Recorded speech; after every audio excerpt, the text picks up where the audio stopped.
Okay, hello. Today I'm going to talk about a short film that I made and talk about it from the original ideation process to development to pre-production to production and then post-production.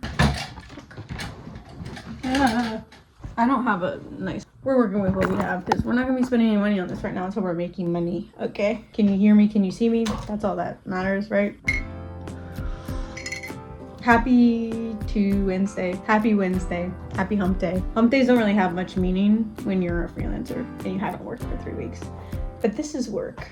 Today, we're going to be going over a short film that I made that actually had a lot of people have not seen because for some reason festivals weren't taking it the past 2 years. I really like it. It's a really sweet film and I feel really proud of it. And also it was like genuinely one of the most like seamless, fun experiences I had making a film in my life. I think I was coming off of a project where I felt like it was very, very stressful and it was kind of a bad experience in a lot of ways.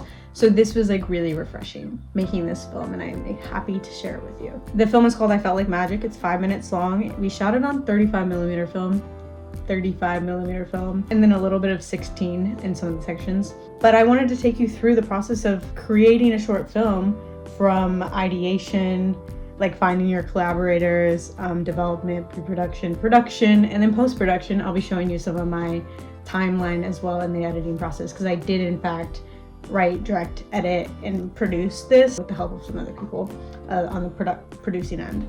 But it is entirely like something that I pushed forward and wanted to come to life, and I am really happy and excited about the result. And I am gonna put it on my YouTube channel in a little bit. So to get into a little bit of how this kind of came to be, one of my DP friends came to me and was like, I have some extra expired film from Kodak that I want to shoot with. And it was just enough for like about 5 minutes of a film, like with 1 to 2 takes per shot. And so I wrote this script. We did some camera tests with that film, with the camera that we were thinking of using. And it came back a little bit like more grainy. You could see a lot of the texture because it was a little bit expired, but it was still like gorgeous. So I wanted to kind of create a concept that was about 5 minutes so that we could have enough takes for each shot of the film and the story, but also lean into more like, not surreal, but like magical realism with some more textured film stock. So that's what I wanted to do. So that's what we did. So let's get into how I basically started creating the concept and the idea around it. And to do that, we're gonna take a look at, I always love to put together a visual deck of some sort that explains the concept and shows the visual style of it, just in case if an opportunity arises to make the film, I have something immediately to send off to people to see if anyone's interested in helping on it. And also if I'm bringing on cast and crew, like I can send it to them so they can kind of get the vibe. It's just something that I do as soon as I feel like a script is in a super solid place. I do immediately because it's also very fun. And I always have I have the script and I have the deck and I can send it off and see if people are interested in either funding, helping on it, and so on and so forth. And people can just like get my vibe easier when I do that. And I don't like I like there to be like a tone set usually when I'm directing something, and that's very helpful with that. So, oh, I feel like some of the font is off on this. Ooh, let me get the actual, we're gonna look at it on Adobe Acrobat because it's prettier. Ooh, not like that. What the hell? We're also gonna pull up the script. Just ignore the fonts in this deck because that's not what I chose. I don't know what's going on. So this is the script. I guess I finished it in 2023 in July. It was actually a very quick turnaround for me writing, like concepting the idea. And the concept originally started just from one idea of like, I was 25 at the time and I wanted to kind of do a poetic ode to growing up and put that into a film and kind of be like, like that's crazy.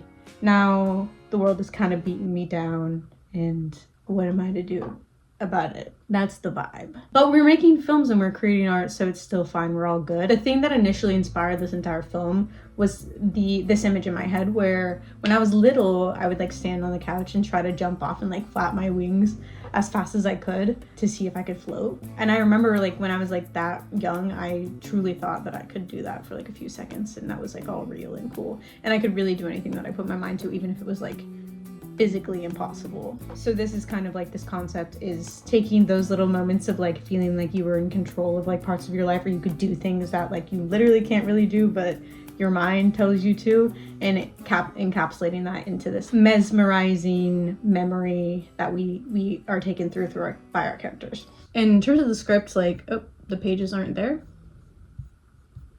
I don't know what's going on. Oh, this is just the title page. We're having so many technical difficulties. Okay, I don't know if this is the most up-to-date version, but it doesn't really matter. Oh yeah, this one must be, because it was like completed around October 2023. We just have standard 1, 2, 3, 4, 5 and an eighth of a page for this script. So very simple, very fast-paced. The scenes are meant to kind of like connect with each other, even though they're in different spaces. Like, we did a lot of match cutting in the edits, which you'll see, which I really liked, and it kind of does feel like a poem in film format. Let's move on to the deck that doesn't have the right font, which is gonna bother me. These are the kind of decks I make. Usually they're like 6 to 10 pages based on the concept, for my short films at least. This is just a way to illustrate the different scenes and locations in the film, and like what I want the vibe to feel like and what I want the wardrobe to feel like. Generally these ones that I make right after I finish a script aren't like directly trying to concept the wardrobe or the style or the set direction once we get more into pre-production, but this is like a good start. If anyone's wondering where I get my images, I think all of these are pretty much from Kive, Kive. This is the first page, an experimental film about getting older and feeling less special. That's kind of the log line-ish. Again, this isn't like a traditional film that I've made. Like, I made a lot of shorts that like are really traditionally like beginning, middle, and end, and kind of follow that path, but this is more loosey. Again, this ugly ass font. The log line, actually, 2 childhood best friends feel like getting into a bar and spend the rest of their night grappling with what it really means to grow up. So I have all these images of different colors. Like, this was kind of like representing the living room space I wanted to see. I have a synopsis.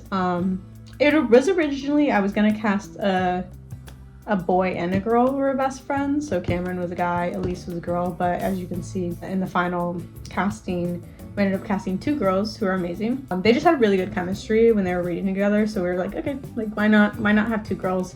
I just like always cast women in my shorts, and so I was trying to like branch out, but you know, this wasn't the one to do that, I guess. This film specifically, I wanted to include a lot of colors and kind of like have the main color of like each location shift as we're like shifting physically in their locations as well. Do you remember the forts we used to make in your room? The living room space that kind of like grounds the whole film is supposed to be warmer, oranger, redder, and as you can see, I specifically wanted to find a location that had wood paneling so we could create that cozier feeling of like feeling at home and feeling nostalgic and that sort of thing, even though they obviously didn't grow up in the 70s. I don't know why I wanted wood paneling so bad. I think I just had it in my head, and I was like, we found an Airbnb that let us do it, so that was cool. So I also put a little bit of notes on like the director's vision to kind of like orient people in the right headspace when they're looking through their images and reading the script. And it gives a little bit of background on, you know, why I want to make this film in the first place and what it means to me at this point in my life. And then we have outdoor, exterior locations. So that's going to be more like blue, greeny vibe. And you can see, I think a lot of these images are like, as a whole, are really representative of what the film turned out to look like, so it's pretty cool. And then there's some nighttime exterior stuff that I really love. As you can see, like we'll have a rainbow that we like VFX'd in to nighttime, like a nighttime rain scene. That's my favorite shot. So that's like a quick breakdown on like the deck that I made for this. This is the Kive page I made for I Felt Like Magic. So as you can see, these are all the images I pulled for that deck that I just showed you. I would recommend it. I think you can make like 2 or 3 projects for free. Other than that, it is $12 a month, but I use it a lot. Next, I'm going to show you a little bit of the shot list. I actually didn't really storyboard for this. I don't really storyboard usually because I'm not that good of a drawer. I just use the visual references and then make the shot list, and then use the shot list to go over with my DP, and then we like refine things from there. And then he Who am I? The DP can be a woman. I've worked with women DPs. Don't worry about it. For this one, it was a he. I guess that's why I said that. I go over the shot list with them, and then we see like what budget we have for equipment, if we can do those specific shots, and then we adjust from there. It's very simple. I use Google Sheets. You know, we're working on indie stuff here, very low budgets, so I just need something that's easy to send to people, easy to understand, that sort of thing. So right now we have day 1 up until right here, because day 2 starts there. This was a 2-day shoot.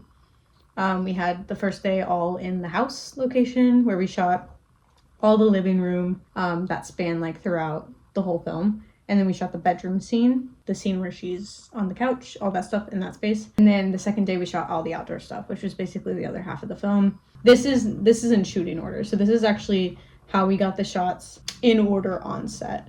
The only thing that's missing from this, because we were shooting on film, did estimate out how long each take was going to take, the duration of it.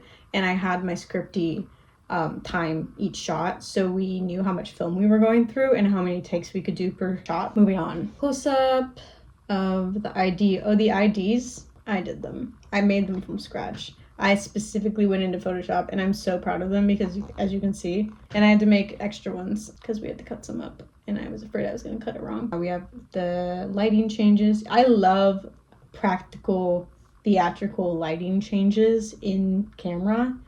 In the scene on set. So if you're on set with me, I'm always going to be pointing behind the camera, cueing different things. And we have a lot of those cues in this film that I just love. I sometimes like a really realistic, like, slice of life type of film when I'm watching them, but I never want to make them. And I want to use the medium of film in all the ways that I can, and like play with light and sound and music and all those things, and have those be characters within themselves. That's something I really like about filmmaking. And that's why I love making genre films, surrealism, magical realism, thrillers, that sort of thing.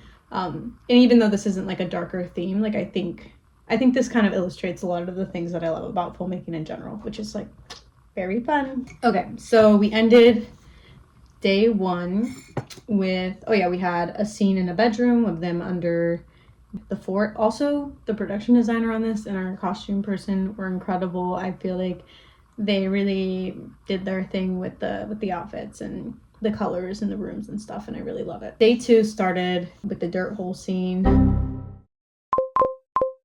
and then we moved to scene 6 where they're under a tree talking about the wind. And then the next scene 8, this is the nighttime scene. So I wanted a few shots where it was like transitioning from day to night, but ultimately, because it got darker faster than we thought because of the rain, there's not that much of a difference between the day and night. So you can see there's like maybe like darker, really dark dusk, and then nighttime that we switch from in this like one section before it's full on night, and then they approach the rainbow at the hill.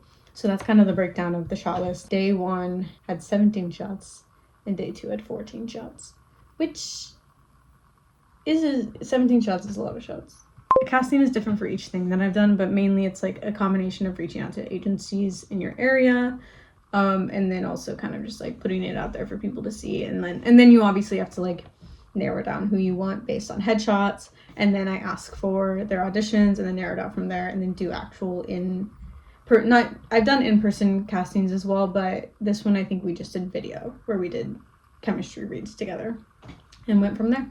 Okay, I have the film pulled up now. I'm gonna pinpoint some things that were very strong visual concepts in my head that I feel like were illustrated correctly at the end, in the end goal of this. So one of those moments definitely was when they're talking about their childhood and kind of reminiscing about like, oh, remember what it was like to feel like anything was possible. I wanted a flood of like nature sound effects and whooshes and those sort of things to illustrate their mental transition from reality to this headspace that they're about to be pushed into. You good? Yeah. I'm just thinking about getting older. In like a fun way, or in Elise's thinking too much way? And that was specifically illustrated by a moment where Elise is speaking about being a child, and she looks up at the ceiling and sees like the shadow puppets of birds flying by.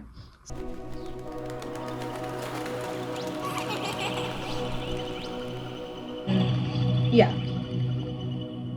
The VFX artist that I worked with did a great job of this. I just wanted a very simple, like, oh, they're doing shadow puppets of birds, and then actual shadows of birds in the sky comes by, and it just, like, worked perfectly for that moment, and I was, like, so happy with that. And as a director who, like, I've done a lot of my, like, effects practically, sometimes I do find it hard to, like, let my mind wander in terms of, like, the possibilities of what we can do with VFX that are a little bit more intense and more time consuming, just because I'm like, oh, I have to do it all myself, or I have to learn how to do it myself. But in my projects, I've slowly been like, okay, I have this image in my head. I know that we can't do it practically sometimes, but I know somebody out there can make it happen for me. So I've been trying to be better about not limiting what I actually want to end up in my films, because I'm like, oh, I don't think I can do it myself, that sort of thing. So that was a great collaboration with the VFX person that we brought on. The next thing I want to talk about is the next big lighting transition that we have, where her friend Cam is not really, like, on the same wavelength as her right now. She's kind of reminiscing and in this dream state already about thinking about childhood, and Cam is still, like, skeptical about diving in with her. And as soon as Cam opens up a little bit, we see the light shift. It was actually a cue that I made, like, off camera. Like, it was something that we had to coordinate between all the gaffers and the DP and all that stuff. So it happened very practically, this one. And also, every time you see a flash of light come past them during their conversation, that was, like, an actual reflector going past to mimic. For some reason, I really wanted it to feel like cars were driving by a window, even though there wasn't really a window. So that added another layer of energy that I felt was needed for the scene. I'm serious. It makes me kind of sad to think about.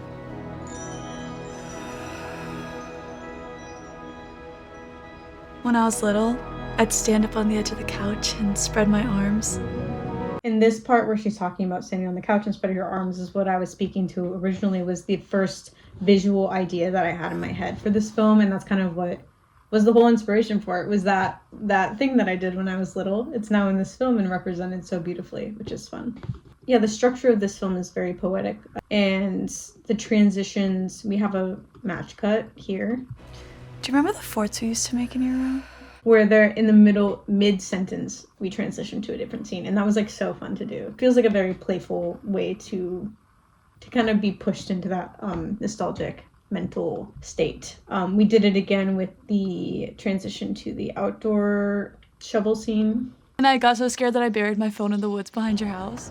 We really wanted to be playful with, like, the angles we were getting in this film. Like, I talked to my DP a lot about how I didn't want there to feel like there were any rules or constrictions on, like, the way that we were shooting scenes. So in the initial scene where they're talking to each other in the living room, we have them on, like, Cam is on the left side of the couch, but she's positioned towards the right of the frame, looking right, which is, like, not a usual framing for that. And then also it's the opposite for Elise. She's on the right side of the couch, framed on the left side of the frame, looking left.